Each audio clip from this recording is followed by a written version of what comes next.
नमस्कार साहित्यप्रेमींनो, वैविध्यपूर्ण साहित्यिक कार्यक्रमांसाठी ग्रंथाली वॉच या यूट्यूब चॅनलला सबस्क्राईब करा आणि एपिसोड आवडला तर लाईक आणि शेअर करा. वोल्गा ही पोलंडमधील अत्यंत लोकप्रिय साहित्यिक आहे. 2018चा साहित्याचा नोबेल पुरस्कार तिला मिळाला आहे. 2015मध्ये तिला ब्रुएकी प्रेसी हे तसेच पोलंडच्या सांस्कृतिक आणि राष्ट्रीय हेरिटेज समितीचे तेथील सर्वात महत्त्वाचे असं साहित्यिक पारितोषिक दोनदा मिळालं होतं. नायके पारितोषिक हे तेथील वाचकप्रिय साहित्याला आणि दर्जेदार लेखनाला दिलं जाणारं एक पारितोषिक तिच्या साहित्यकृतींना मिळालं होतं. मॅन आंतरराष्ट्रीय बुकर पारितोषिकही तिच्या फ्लाईट कादंबरीला 2018ला मिळालं. नोबेल पारितोषिकेच्या पैशाचा विनियोग तिने साहित्याच्या विकासासाठी, अनुवादकांना प्रोत्साहन देण्यासाठी दान केलेलं आहे. 2018 हे साल नोबेल अकादमीसाठी नामुष्कीचं होतं. निवड समितीतील सदस्यांवरती लैंगिक अत्याचाराच्या आरोपांच्या फैरी जडू लागल्या. मी टू ही मोहीम जोरावर होती. नोबेल अकादमीच्या सदस्यांना डच्चू देण्यात आला. वास्तविक हे सदस्य हे आजन्म सभासद असतात, पण या अभूतपूर्व बदनामीमुळे त्यांना काढून टाकलं गेलं आणि या वर्षीचा सारा पारितोषिकाचा समारंभच रद्द केला गेला. पण त्या वर्षीचे विजेते आणि 2019चे विजेते असे मिळून पारितोषिके जाहीर झाले.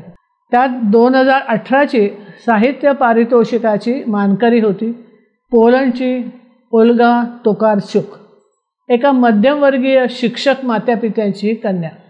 तिचा जन्म 2 जानेवारी 1962ला क्लेचाव पोलंड येथे झाला. वडील शाळेत शिकवायचे तसेच वाचनालयाचे प्रमुख म्हणूनही काम बघायचे. लहानपणीच ओल्गाला वाचनाची आवड लागली.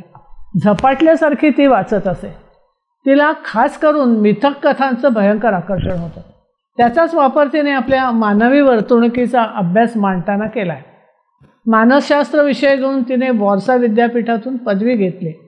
वयाच्या 23व्या वर्षी तिने रोमन फिन्नासी याच्याशी विवाह केला, पण तो काही टिकला नाही. त्याच्यापासून तिला एक मुलगा आहे, झिबिन्यू. त्यानंतर तिने दुसरा विवाह झॅगोज याच्याशी केला आणि ते दोघेजण पोलंडमधील एका छोट्याशा खेड्यात राहतात. ती पोलंड येथील राजकीय परिस्थितीला बदलाच्या दिशेने सकारात्मक परिवर्तनाचा मार्ग आपल्या लेखनातून दाखवत असते. आपल्या देशातील समृद्ध पुरातन संस्कृती, वाङ्मय, परंपरा, मिथक यांचा वारसा ती लोकांसमोर ठेवते. तिच्या मते युरोपातील ह्या प्रदेशाबद्दल इतर युरोपियनांना नीट आणि पुरेशी माहिती नाही आहे. याच दरम्यान 2022ला रशिया आणि युक्रेनमध्ये युद्ध सुरू झालं आहे. साहजिकच ओल्गा अस्वस्थ आहे. तिने व तिच्या सहकारी साहित्यिकांनी रशियन राष्ट्राध्यक्ष व्लादिमीर पुतिन यांना हे युद्ध थांबवण्याचं आवाहन केलं आहे.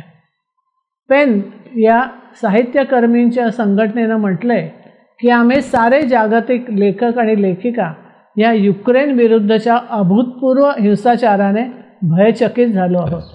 आम्ही सर्वजण त्याचा निषेध करतो आणि हा रक्तपात थांबवावा असे आवाहन करतो. रशियाने युक्रेनच्या जनतेवरती हा निरर्थक रक्तपात आणि युद्ध लादलेला आहे. युक्रेनच्या जनतेला त्यांचे भविष्य आणि इतिहास ठरवण्याचा हक्क आहे आणि रशियाने केलेल्या ह्या ढवळाढवळीच्या कृतीचा आम्ही सारे एकत्रितपणे निषेध करीत आहोत. आम्ही सारे पत्रकार, लेखक, कलावंत सर्वजण युक्रेनच्या जनतेच्या बरोबर आहोत. सारेच युक्रेनियन लोक सध्या अत्यंत कठीण परिस्थितीतून जात आहेत. सर्वांना शांतता आणि विचार मुक्तपणे व्यक्त करायचं स्वातंत्र्य असतंच. पुतिन यांनी युक्रेनवरती केलेला हल्ला हा स्वातंत्र्य आणि लोकशाहीवरचा हल्ला आहे. हा केवळ युक्रेनवरच नव्हे तर स्वातंत्र्यप्रेमींवरचा आघात आहे. हिंसेला उत्तेजन देणाऱ्या प्रचारतंत्राचा परिणाम युरोपच्या शांततेवर होतोय. युरोपमध्ये मुक्त विचार आणि सुरक्षित जीवन अशक्य झालेलं आहे. अशा वातावरणात लोकशाही आणि शांतता प्रस्थापित व्हायलाच हवी आहे. जगभरातील अनेक मातबर साहित्यिकाने या पत्रावरती हस्ताक्षर केलं आहे. ओल्गा तुकारचुक, स्वेतलाना एक्झिलजिविच, ओरहान पामुक, मारिया रेखा, मार्गारेट एटवूड, एलिफ शफाक, सलमान रश्दी तसे आपले गणेश देवी यांसह असंख्य साहित्यकर्मींनी पेन या आंतरराष्ट्रीय संघटनेद्वारे हे आवाहन पाठवलं आहे. ओल्गा एक सामाजिक कार्यकर्ती, समाजातील सजग बुद्धिवादी तसेच समीक्षक आणि लेखिक आहे. तिच्या पिढीतील ती अत्यंत लोकप्रिय आहे. तिच्या नव्या पुस्तकांची वाचक उत्सुकतेने वाट पाहत असतात. ही पुरातन कथांमधील प्रतीकं वापरून आधुनिक जगाशी संबंध प्रस्थापित करत असते. तिच्या कादंबऱ्यांचा अंतःप्रवाह जगातील विविध संस्कृतींच्या सीमा उल्लंघून जग एकच आहे हे दर्शवित असते. सीमारहित जग हे तिचं एक स्वप्न ती वेगवेगळ्या साहित्यातून मांडत असते. डाव्या विचारांच्या प्रवाहाने तिच्या लेखनात लढणाऱ्यांविषयी आस्था आहे. इतिहासात रमणं तिला आवडतं. त्यातील संदर्भ तिला लेखनाला प्रवृत्त करतात आणि विलक्षण कौशल्याने ती त्यातील पात्रांना वर्तमानामध्ये आणते. तिच्याबद्दल वाचताना आणि अभ्यास करताना विलक्षण योगालोक ध्यानात आला. तो म्हणजे पोलंड आणि भारत, खास करून महाराष्ट्राचं दुसऱ्या महायुद्धाच्या काळामध्ये हजारो पोलंडवासी निर्वासित कोल्हापूरला राहत होते. हळूवार नातं आहे आपलं त्यांच्याशी याची तिला जाणीव होती आणि ती इथे आली. 2004 साली ती आली होती, तेव्हा तिने ती बोलूनही दाखवली होती. दिल्लीतील मारिया पुरी, ज्या पूर्वी पोलंडला राहत होत्या, त्याने ओल्गाच्या कादंबऱ्या हिंदीतून अनुवादित केल्या आहेत. त्यातल्या काही कादंबऱ्यांचे अंश नेटवरती उपलब्धही आहेत. ते वाचल्यावरती तिच्या साहित्याच्या सामर्थ्याची झलक वाचकाला मिळते. ओल्गाला दिल्लीतील संमिश्र संस्कृती, प्राणी आणि माणसांचे सहजीवन खूप आवडले होते. बरोबर आहे. फेब्रुवारी 2004 एका साहित्यिक संमेलनात सहभागी होण्यासाठी ती आली होती. तेव्हा ती इथल्या संस्कृतीच्या प्रेमातच पडली. मी भारतीय व्यक्तिमत्व असलेली कादंबरी लिहिणार आहे, पण त्याआधी मला लोकांविषयी आणखीन जाणून घ्यायला आवडेल. त्यानंतरच्या तिच्या एका कादंबरीतील पात्राचं नाव होतं सरस्वती. इथल्या लोकांची आता झलक मिळाले आणि भारताच्या सौजन्यशीलतेचा अनुभव महायुद्ध काळात आम्हाला आलेलाच आहे. आमचे शरणार्थी इथे येऊन राहिले गुजरात आणि विशेषतः महाराष्ट्रामध्ये. त्यांच्या अनुभवातून आम्हाला प्रेम मिळालं, याबद्दल आमचा देश अतिशय कृतज्ञ आहे असं ती म्हणाली होती. त्यांच्या कृतज्ञतेचं उदाहरण नुकत्याच होत असलेल्या युक्रेन संघर्षाच्या काळात आलं. अनेक भारतीय विद्यार्थ्यांनी युक्रेनची सीमा पार करून पोलंडमध्ये आश्रय घेतला होता. तेव्हा त्यांना आश्चर्यकारक आदरातिथ्याचा अनुभव आला. त्यांना निर्वासितासारखं न वागवता चक्क पाहुण्यांसारखं वागवलं गेलं होतं. त्यामागे दुसऱ्या महायुद्धात शरणार्थी म्हणून आलेल्या हजारो लोकांना गुजरात आणि महाराष्ट्रातील राजाने त्यांच्या राहण्या जेवण्याची, आरोग्यसेवेची जी काळजी घेतली, त्यांना सांभाळलं, त्याबद्दल ते लोक आजही कृतज्ञ आहेत.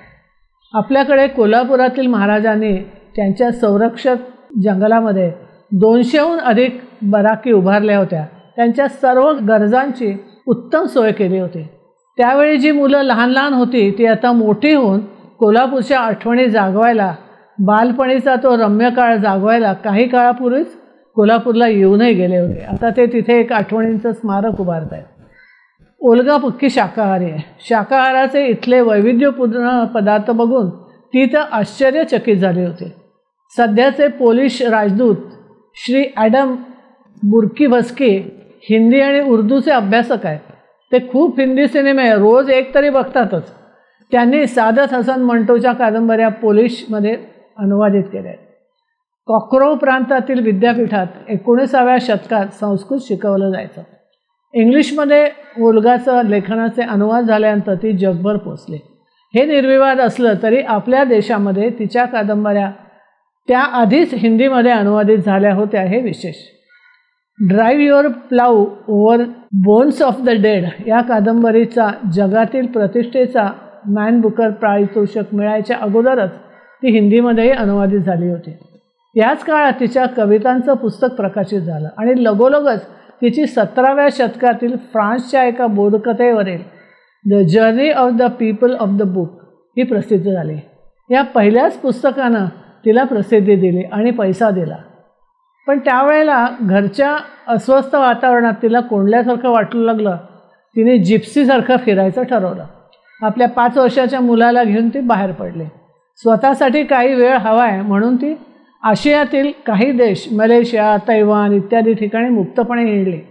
लोक संस्कृती जाणून घेतली आणि त्यातूनच तिची सीमा नसलेल्या जगाची संकल्पना दृढ झाली. तिच्यामध्ये पोलंडची संस्कृती, भाषिक परिवेश हा इतर युरोपियन देशांपासून वेगळा आहे. अंतर्मनातील सूक्ष्म भावनांचं स्पंदन इतर भाषिक जितके समर्थपणे टिपतात तितक्या समर्थपणे आम्ही टिपू शकत नाही. मनात एक धाकधूक असते की आपलं म्हणणं इतके नियमबद्धतेने आम्ही मांडू शकू की नाही. ते लोक मानसिक ताणेबाणे उकलण्यात माहेर असतात. आम्ही अजून प्रश्नांची उकल मिथकातूनच करू पाहतो. जीवन म्हणजे एक भटकंती आहे असं ती म्हणते. ज्या देशाबद्दल, पोलंडबद्दल तिला अतीव प्रेम आणि जिव्हाळा आहे त्याच देशात तिला देशद्रोही समजलं झालं. अतिरेकी उजव्या विचारांच्या लोकांनी तिला धमक्या द्यायला सुरुवात केली आणि तिच्या प्रकाशकांनी तिला सुरक्षा व्यवस्था पुरवली. त्यांच्या देशाचा जसा उज्ज्वल इतिहास आहे काही दुखरे आणि अस्वस्थ करणारेही कोपरे आहेत. पण त्याबद्दल बोललं की लेख देशद्रोह, हे असं कसं होऊ शकतं. 1968 साली त्यांच्या देशात विद्यार्थ्यांनी निदर्शन केले. त्यात तिच्या घरचेही सामील झाले होते. तिचे आईवडील हे पोलंडमध्ये तसे परकेच होते. ते त्यावेळच्या युक्रेनमधून आलेले होते. ते एका डाव्या विचारांच्या लोकांच्या वस्तीमध्ये राहत होते, पण ते कम्युनिस्ट विचारांचे नव्हते, तर कार्ल युंग या जगप्रसिद्ध मनोविश्लेषकाच्या प्रभावाखाली होते. लोकांसाठी काम करायचं या दृष्टीनं तिने मनोरुग्णालयात काम सुरू केलं. पण तिथला माहोल तिला अधिकच डिप्रेस करणारा होता. स्वतः मानसतज्ञ असल्यामुळे लोकांची मनोवस्था तिला कळत होती, पण वागणं सांभाळणं हे अवघडच होत होतं. तिला रस होता साहित्यात, भाषेत. तिच्या परिपोषात अभिव्यक्त होण्याची ताकद तिला आकळत होती. तिच्या कादंबऱ्या इंग्रजीत अनुवाद झाल्याने तिला खऱ्या अर्थाने जगप्रसिद्धी मिळाली. ही भाषाच लेखकाचं भाग्य बदलू शकते याचा प्रत्यय तिला आला होता. गेली काही वर्षे ती ज्या छोट्या गावात राहते जिथे तिला लेखनाला अशी शांतता मिळाली आहे, शहराच्या धावाधावीपासून दूर, निवांत, निसर्गाच्या कुशीत ती आनंदात आहे. साहित्यिक मेळावे, संमेलनं भरवत आहे, त्यामुळे तरुण वाचकांना चोखंदळ वाचकांची सवय लागेल. तिच्या मते कुतूहल हे साऱ्या लेखनाचं केंद्र आहे. तिच्या drive your plough over bones of the dead या कादंबरीतील पुरुषप्रधान संस्कृती, राजकारण, पैसा आणि त्या सगळ्यांच्या संगनमताने समाजात जे काही होतं त्याची वाच्यता करायचं धाडस एक विक्षिप्त आणि वयस्क स्त्री दाखवते. डोंगराच्या पायथ्याशी असलेल्या या गावातील प्रतिष्ठित श्रीमंत लोक, राजकीय वजन असलेले लोक, धार्मिक नेते हे सारे संगनमताने शिकारी करून प्राण्यांचा हकनाक केवळ शौक म्हणून जीव घेत असतात. एक वयस्क ब्रिटिश स्त्री मात्र या प्रकाराने अस्वस्थ असते. पण ती एकटी काय करणार. पण तेथील आदिवासी लोकांच्या वस्तीमध्ये होणाऱ्या मानवी आणि प्राण्यांच्या निर्घृण हत्यांचा शोध ती घ्यायचा ठरवते. एकामागून एक दुष्ट शिकाऱ्यांचा मृत्यू होऊ लागतो. मृताजवळ प्राण्यांच्या पंजाचे ठसे दिसत असतात. झेक रिपब्लिकच्या सीमेवरील डोंगराळ आणि घनदाट वनांच्या जवळील हे छोटंसं खेडं. घटना साधारण 9-1 महिन्यामध्ये घडलेल्या आहेत. जनिना हे तिचं नाव, ह्या 60 वर्षीय जरा विक्षिप्त वाटणाऱ्या स्त्रीच्या निवेदनातून कथानक आपल्यासमोर उलगडतं. तिला ज्योतिषाचाही नाद आहे आणि विल्यम ब्लेक या प्रसिद्ध ब्रिटिश कवीच्या कवितांचा ती अनुवाद करते. तिच्या घराजवळ बिगफूट नावाचा एक बलदंड आणि क्रूर शिकारी राहत असतो. तो आपल्या पाळीव कुत्र्याशी पण धड वागत नसतो. कादंबरीची सुरुवात या माणसाच्या मृत्यूने होते. गावकरी जमतात, कशाने मेला हा. शवविच्छेदनात लक्षात येतं की घशामध्ये हाडूक अडकून तो मेलाय. अवैध रीतीने शिकार केलेल्या हरणाचं हाड त्याचा जीव घेतं. जनिनाला त्याच्या घरी काही महत्त्वाचे फोटो सापडतात. जनिना स्वतः शाकाहारी असते. प्राण्यांचा तिला कळवळा असतो. ती तिच्या लाडक्या लेकींसह म्हणजे कुत्र्यांसह, कुत्री असतात 2 तिच्याजवळ, आनंदात राहत असते. शिकार करून प्राण्यांना हाकनाक मारण्याच्या विरुद्ध ती सतत पोलिसांच्याकडे तक्रार करत असते. याच दरम्यान तिच्या लेकी नाहीशा होतात. त्या गावात आता एकामागून एक माणसं रहस्यमय रीतीने नाहीशी होतात किंवा मरतात. तरी कमांडंट हा स्वतःही शिकारी असतो आणि पोचिंगच्या विरुद्धातल्या कायद्याचा रखवालदारही असतो. तो अचानक मरतो. एका फर करणाऱ्या म्हणजे फर प्राण्यांपासून काढणाऱ्या असं जे फर्म असते त्या फार्ममधले पिंजऱ्यात असलेले कोल्हे अचानक मोकळे होतात आणि सैरावैरा धावू लागतात. कमांडंटच्या प्रेताभोवती वन्य प्राण्यांच्या पंजाचे ठसे असतात. ह्याच काळात इनर्ड नावाचा एक श्रीमंत माणूस जो वेश्याव्यवसाय करणाऱ्या क्लबचा मालक असतो तो अचानक गायब होतो. लोकांना वाटतं की कमांडंटच्या मृत्यूला तोच कारणीभूत असेल, कारण तोच नेहमी पोलिसांना लाच देत असतो. त्यात काही झगडा झाला असेल. पण काही दिवसांनी नाहीशा झाला इनर्डचं प्रेतही जंगलात सापडतं. या साऱ्यांच्या कुंडलीचा अभ्यास करा म्हणजे खुनी सापडेल असं जेनीना म्हणत असते. गावात एक बोरोस नावाचा कीटक अभ्यासक येतो आणि तिच्याकडे काही काळ राहायला लागतो. तो बीटल्स म्हणजे छोटे छोटे कीटक असतात त्यांच्या प्रजातीचा अभ्यास करत असतो, नोंदी घेत असतो. त्याच्याशी त्या जेनिनाचे भावबंधही जुळतात. त्यांच्या गावात एक सेंट ऑफ हंटर्स हे चर्च नव्याने उभारण्यात येतं. या समारंभाला फादर रसेल आपण हे सगळं कसं धर्माच्या रक्षणासाठी देवाचं काम म्हणून करतोय असं सांगतो. हे प्रार्थनास्थळ अतिशय गरजेचंही आहे असंही लोकांना पटवतो. पण त्याला मात्र जेनिना हरकत घेते. ती स्वतः नास्तिकच असते पण ती म्हणते देव साऱ्यांचं रक्षण करतो, असं असताना प्राण्यांचे जीव घेणाऱ्यांचा तो कसं काय अभय देईल असं म्हणत वाद घालते. पण त्याच दिवशी चर्चला रात्री आग लागते आणि त्यात रसेल मरतो. काय होतं सगळं, कोण आहे याच्या मागे, काही छडा लागत नसतो. आता संशयाची सुई मात्र जेनिनाकडे वळू लागते. बिगफूटच्या घरातून जे फोटो तिने घेतलेले असतात त्यात तिच्या त्या लाडक्या कुत्रींचे पण फोटो असतात. ते पाहून ती सूड घ्यायचा निश्चय करते. ती जेव्हा जेव्हा अवैध अशा शिकारीबद्दल लोकांशी बोलत होते ते लोकांना अजिबात पटत नसतं. मला माणसांच्या आणि प्राण्यांचा जीव सारखाच मोलाचा वाटतो. निसर्गामध्ये सर्वांना जगायचा हक्क आहे. चैन म्हणून प्राण्यांच्या कातड्याचे कोट हवेत म्हणून त्यांचा जीव घेणे हे अमानुष आहे असं ती ठणकावून सांगत असते. अखेर तिला पकडण्यासाठी पोलीस निघतात. पण तोपर्यंत बोरोसच्या मदतीने तिने झेक सीमा पार केलेली असते. या पुस्तकाद्वारे लेखिका पर्यावरणीय दहशतवाद पसरवते, ही धर्माविरुद्ध लिहिते असा ओरडा झाला. हे लोक जाणून बुजून तिच्या कादंबऱ्यातील प्रतीकं रूपकं यांचा संबंध स्वतःशी राजकीय वर्चस्ववाद्यांशी लावत होते. थोडंफार ते खरंही होतं म्हणा. स्वार्थी स्वकेंद्रित असे लोक निसर्ग आणि वन्यजीव यांना स्वानंदासाठी नाचवत आहेत. ते वाचताना आपण आजच्या जगातलं कथानक वाचतो की काय असं वाटायला लागतं. ह्याच कादंबरीवरती चित्रपट आला तेव्हा बर्लिन फिल्म फेस्टिवलमध्ये लोकांनी आणि पत्रकारांनी हा चित्रपट ख्रिश्चन धर्माच्या विरुद्ध आहे आणि पर्यावरणीय अतिरेकी निर्माण करणारा आहे ही टीका केली. ती स्वतः कट्टर शाकाहारी स्त्रीवादी, हा काहीतरी वेगळाच प्रकार आहे, राष्ट्रप्रेमी आहे लेखिका. बुक पीपल ही अशीच प्रभावी कादंबरी. काही लोक एका पुस्तकाच्या शोधामध्ये कष्टप्रद प्रवास करायचा ठरवतात. बोधकथा आणि परिकथा यांच्या सीमेरेषेवर रेंगाळणारी ही कथा. तिच्या बहुतेक कथांप्रमाणे ह्यातही माणसांच्या विविध प्रकारचा प्रवास आहे. इथे एक मनस्वी स्त्री वेरोनिका, तिचा इमानी कुत्रा, एक मुलगा, एक वारंगना, एक अल्केमिस्ट अशी ही सगळी मंडळी आहे. नंतर एक आहे गुढाचा शोध घेणारा मार्क्विस नावाचा माणूस. हे सारे लोक देवाने ॲडमला दिलेल्या एका पुस्तकाच्या शोधात निघाले आहेत. हा प्रवास खडतर आहे. एका डोंगराच्या घळीत ते पुस्तक दडवून ठेवलेलं आहे असा त्यांचा समज आहे. हे पुस्तक म्हणजे देवाने दिलेली परिपूर्ण, ज्याचा आरंभ नाही आणि अंतही नसे, असे एक गूढ पुस्तक आहे. जसं सर्वसाधारण प्रवासाचं ठरतं तसं घरात बसून कंटाळलेली माणसं काही धाडस करावे म्हणून बाहेर पडतात, तसेही निघतात. 17व्या शतकातील ही कथा.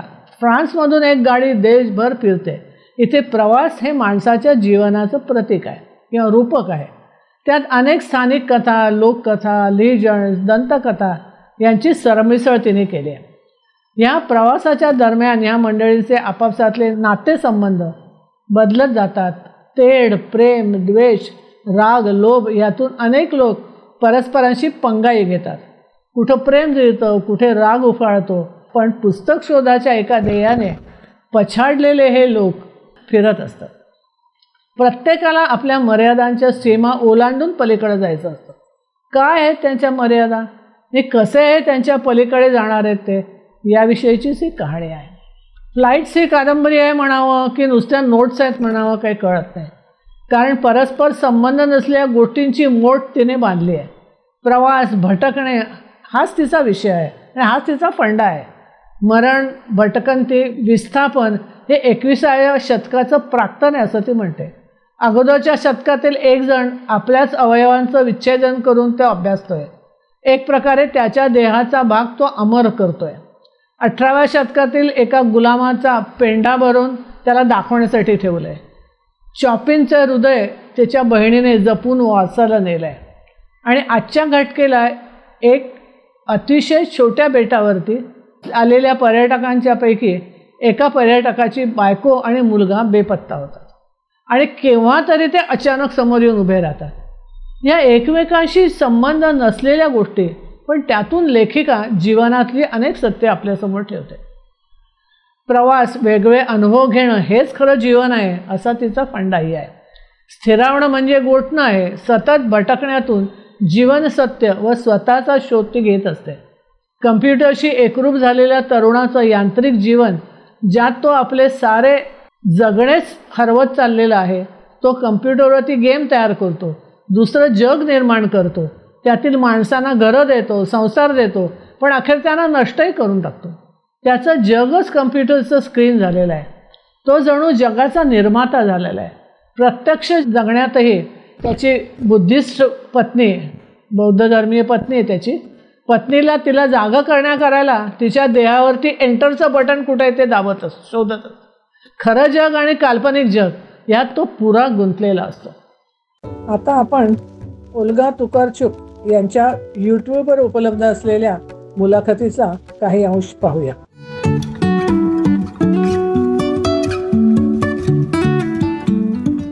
It was really very good beginning for a writer. The books were very present in our house. I saw from the beginning how my parents are discussing books, reading books, buying books. And I could spend a lot of time with my father in library, which I remember very good, what I remember very good. And like here, we have a shelves, and the most interesting books for me were always close to the ground. So I explored those shelves very intensively. And I think that was the way I really discovered books as a words, as alternative words. Of course, I think on the beginning were fairy tales, many of them, and I do still like fairy tales very much. Even recently I bought a new volume of Brother Grimm's fairy tales, and still I read them as a kind of poetry. But later I think that Jules Verne affected me very much. So I started to think in this way, crossing borders, thinking about another countries, another cultures, traveling. So that was the very strong idea for me. I liked my school, but rather from social reasons, because of my friends and the time spending together. But I was a type of a child who rather prefer self-education. So I had many hobbies, many fascinating subjects like astronomy, for instance. So I really spent a lot of time studying for my pleasure.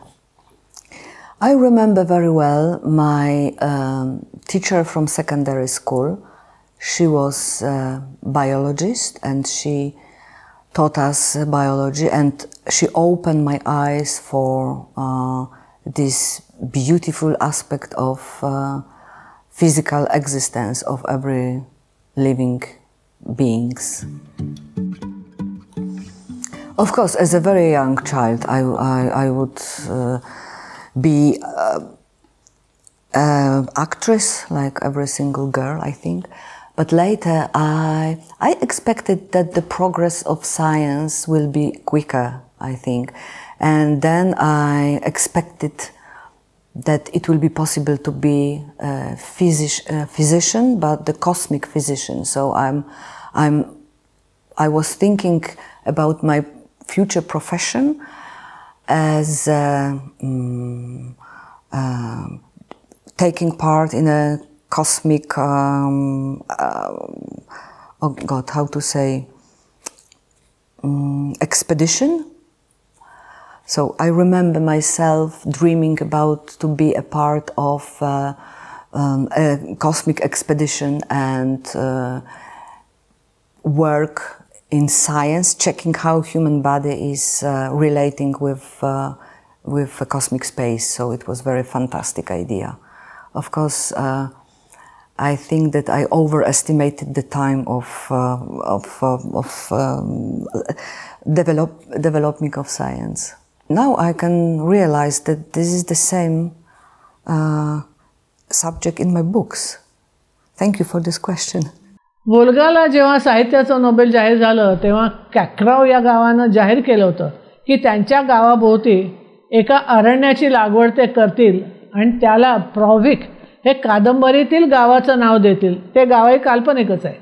साहित्यात जीवनाचं प्रतिबिंब असतं, पण इथे साहित्यातल्या घटनांचं जीवनात पडलेलं प्रतिबिंब दिसतंय. तिचं साहित्य समजणं हे वाचकालाही आव्हानच असते. आता फ्लाईटमधील काही अंश त्याचा अनुवाद प्रसिद्ध अनुवादक सविता दामले यांनी केला आहे आणि याचं अभिवाचन हे मेधा अलकरिया करीत आहेत. धन्यवाद. ती काही माझी मैत्रीण नव्हती. मी तिला स्टॉकहोम विमानतळावरच भेटले होते. लाकडी जमीन असलेलं हे जगातील एकमेव विमानतळ आहे. ओक वृक्षाच्या गडद काळ्या लाकडाच्या सुंदर नक्षीवाल्या लांब पातळ पट्ट्यांच्या या फरशा आहेत. परंतु कमीत कमी अंदाज बांधला तरी हे लाकूड आणण्यासाठी उत्तरेकडील जंगलाच्या कित्येक हेक्टर्सवरील झाडं कापावी लागली असतील. ती माझ्या बाजूलाच बसली होती. पाय लांबवून तिनं ते एका काळ्या बॅकपॅकवर ठेवले होते. ती काही वाचत नव्हती की गाणंही ऐकत नव्हती. नुसतीच हात पोटावर दुमडून समोर बघत बसली होती. किती शांत दिसत होती ती. प्रतीक्षा करावी लागणार आहे ही गोष्ट तिनं मान्यच करून टाकलेली दिसत होती. मी तिच्याकडे आता अधिकच उघडपणे पाहू लागले.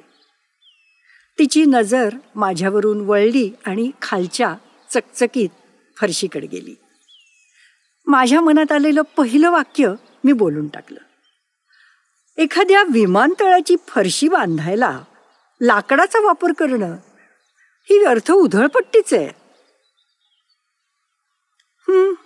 नंतर काही अरिष्ट कोसळू नये यासाठी विमानतळ बांधण्यापूर्वी काही सजीवांचा बळी द्यावा लागतो असं म्हणतात ना. ती उत्तरली. विमान कर्मचाऱ्यांना फाटकापाशी कसली तरी अडचण निर्माण झालेली दिसत होती. त्यांनी तशी घोषणा केली तेव्हा आम्हाला कळलं. ते म्हणाले, प्रतीक्षेत असलेल्या प्रवाशांच्या आम्ही लक्षात आणून देत आहोत की यंत्रणेतील दोषांमुळे आमच्या विमानाच्या आसन क्षमतेहून अधिक तिकीटं विकली गेली आहेत. बरेचदा संगणकीय चूक या नावाने आपल्या नशिबात ही अशी कटकट येत असते. ते पुढे सांगत होते की ज्या 2 व्यक्ती आजच्या ऐवजी उद्या प्रवास करायला तयार होतील त्यांना आम्ही प्रत्येकी 200 युरो, विमानतळावरील हॉटेलात रात्रीचं वास्तव्य आणि रात्रीच्या जेवणाचे वाउचर्स या गोष्टी द्यायला तयार आहोत. ते ऐकून लोक अस्वस्थपणे इकडे तिकडे पाहू लागले. कुणीतरी म्हटलं की आपण चिठ्ठ्या टाकूया. त्यावर कुणीतरी हसलं आणि तिथं एक अवघडलेली शांतता पसरली. कुणालाच मागे थांबायची इच्छा नव्हती. तेही समजून घेण्यासारखंच होतं म्हणा. आपण काही निर्वात पोकळीत राहत नसतो.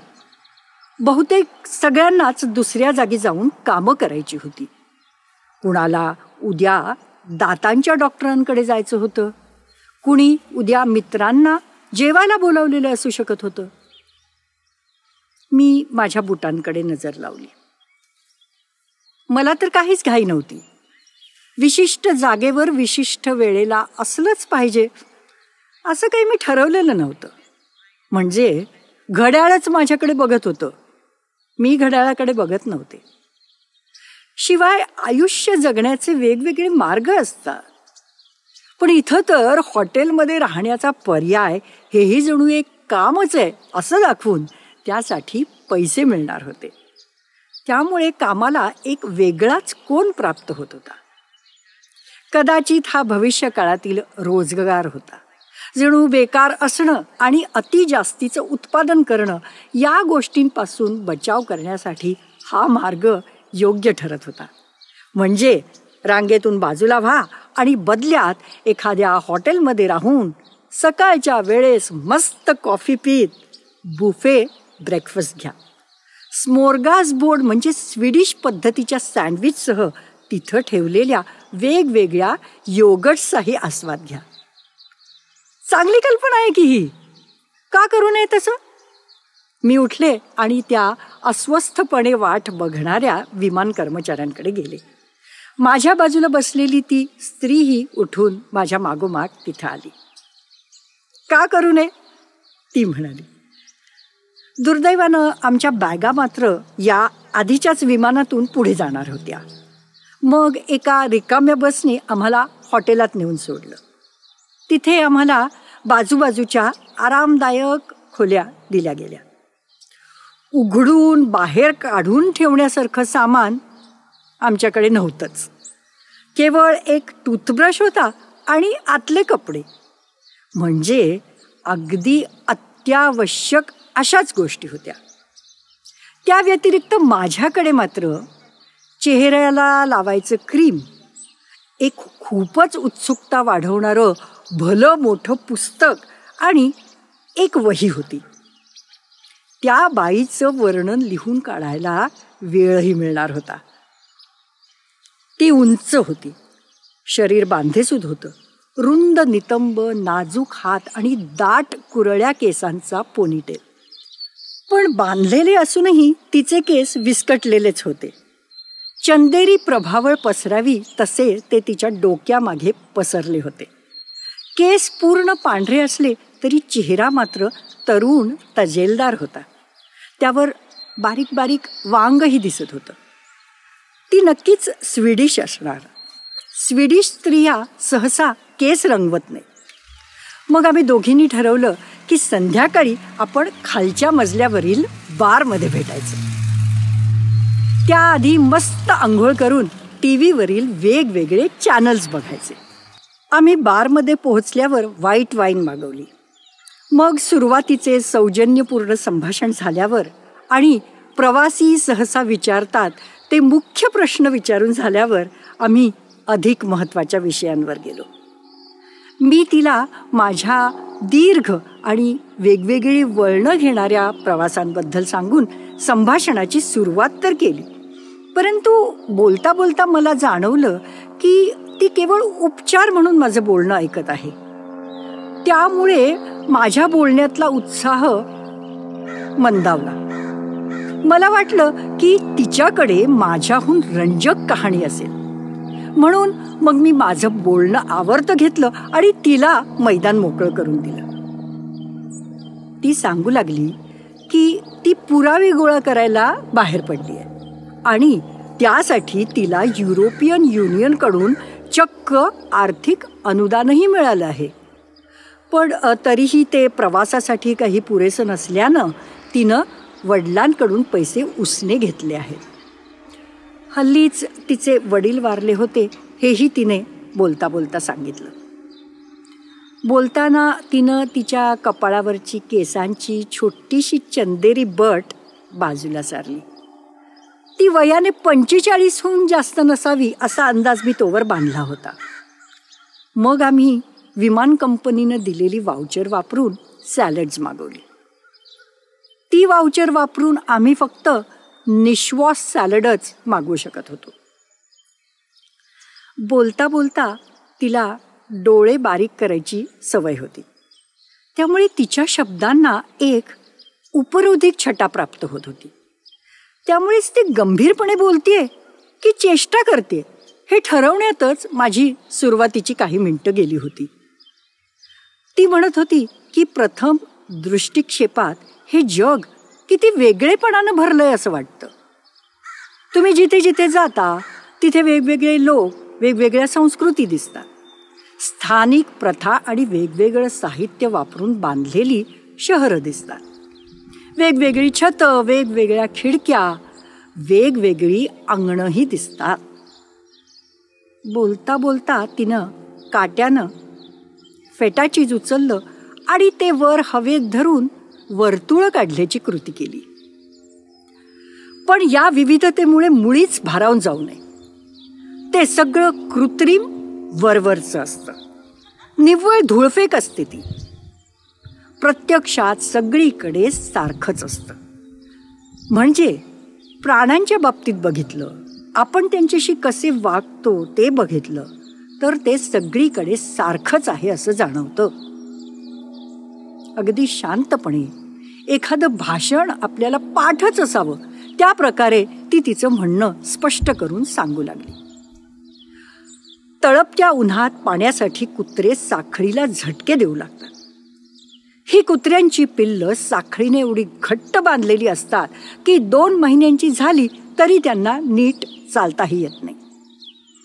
मेंढ्या थंडीच्या दिवसात बर्फ पडलेला असताना शेतात कोकरांना जन्म देतात. तेव्हा शेतकरी काय करतात तर मोठमोठी वाहनं आणून त्यातून गारठलेल्या कोकरांना घेऊन जातात. लॉबस्टर्स देखील रेस्टॉरंटमधील फिश टँकमध्ये अशा प्रकारे ठेवलेले असतात की ग्राहक केवळ तर्जनी दाखवून त्यांना उकळत्या पाण्याची शिक्षा देऊ शकतात. काही रेस्टॉरंट्स त्यांच्या गोदामात कुत्र्यांची पैदास करतात. कुत्र्याचं मांस हे पौरुष्यदायी असतं म्हणतात. पिंजऱ्यात ठेवलेल्या कोंबड्या त्यांच्या अंड्यांच्या संख्येने ओळखल्या जातात. त्यांच्या अल्पजीवनात त्यांच्यावर केमिकल्सचा मारा होतो. लोक कुत्र्यांच्या लढती लावतात. प्रायमेट्स म्हणजे मानवाशी साधर्म्य असलेल्या वानर वर्गातील जीवांना प्रयोगशाळेत मुद्दाम रोगजंतू टोचले जातात. सशांवर सौंदर्य प्रसाधनाच्या चाचण्या केल्या जातात. मेंढ्यांच्या गर्भापासून फर कोट्स बनवले जातात. हे सगळं ती मनात कसलेही भाव न आणता एकीकडे ऑलिव्ह्स खाता खाता बोलत होती. पुरे पुरे मी म्हणाले, हे ऐकणंही कठीण जातंय मला. त्यावर तिनं खुर्चीला लावलेली कापडी पिशवी काढली आणि आतून एक फोल्डर बाहेर काढला. त्यात काळ्या झेरॉक्स प्रिंटमध्ये लॅमिनेट केलेली पानं होती. तिनं तो फोल्डर टेबलावर ठेवून माझ्याकडे सरकावला. मी जरा अनिच्छेनंच ती काळसर पानं चाळली. एखाद्या शब्दकोशात किंवा बायबलमध्ये असावी तशी 2 स्तंभात त्यातील माहिती होती. छोटंसं प्रिंट आणि खाली तळटीपा. त्यावर लिहिलं होतं, रिपोर्ट्स ऑन इन्फॅमी, दुर्लौकिकाचा अहवाल. आणि खाली तिच्या वेबसाईटचा पत्ता होता. मी ते वरवर बघितलं आणि मला लगेचच कळलं की मी यातलं काहीही वाचणार नाहीये. पण तरीही मी ते कागद माझ्या बॅकपॅकमध्ये ठेवून दिले.